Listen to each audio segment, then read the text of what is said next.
Владата во следниот период посебно ќе се фокусира на развојот на туризмот. Владините субвенции за туроператорите и рекламните кампањи на светските ТВ канали почнаа да ги даваат ефектите преку зголемениот број странски туристи во земјава.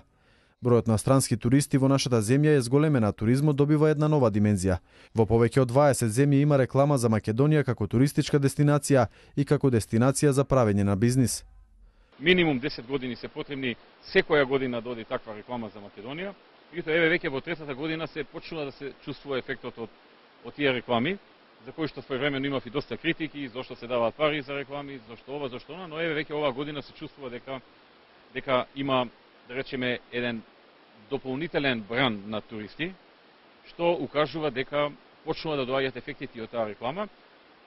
Покрај ова, владата предвиде и планира и уште многу други проекти, да речеме, од пред неколку месеци знаете дека започна проектот со кој што се овозможува градби на хотели на земјишта кои што се државни со почетна продажна цена од 1 евро, што стимулираше повеќе луѓе само во овој краток период да излезат на тендери и да купат хотел. Таа пракса ќе ја продолжиме во иднина, има голем интерес. Од среда ќе почне да работи нов комитет за туризам во владата, во кој ќе бидат сите министри, директори и државни функционери, кои на некој начин имаат врска со туризмот. Покрај постојаните членови ќе има и непостојани. Комитетот ќе се состанува еднаш на месец и пол-два и ќе ги договора стратешките важни работи за развој на туризмот во Македонија. Владините напори за време на светската економска криза почнаа да резултираат во почетокот на оваа година, кога економската криза почна да попушта, а во Македонија почнаа да доаѓаат нови инвеститори.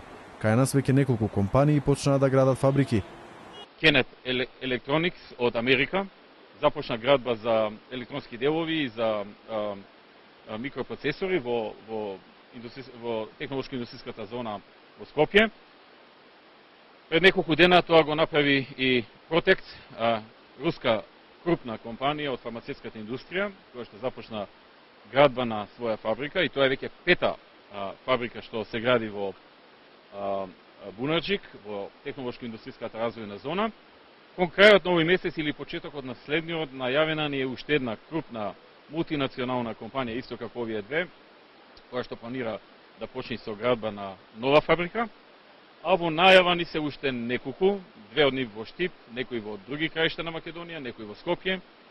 Зборувам сега за глобални мултинационални компании, не зборувам тука за помали фирми кои што и фабрики и погони кои што се отвараат низ различни краишта на земјата, зборувам за овие странските директни инвестиции, така што се чини дека работите во тој правец тргнаа во една добра насока.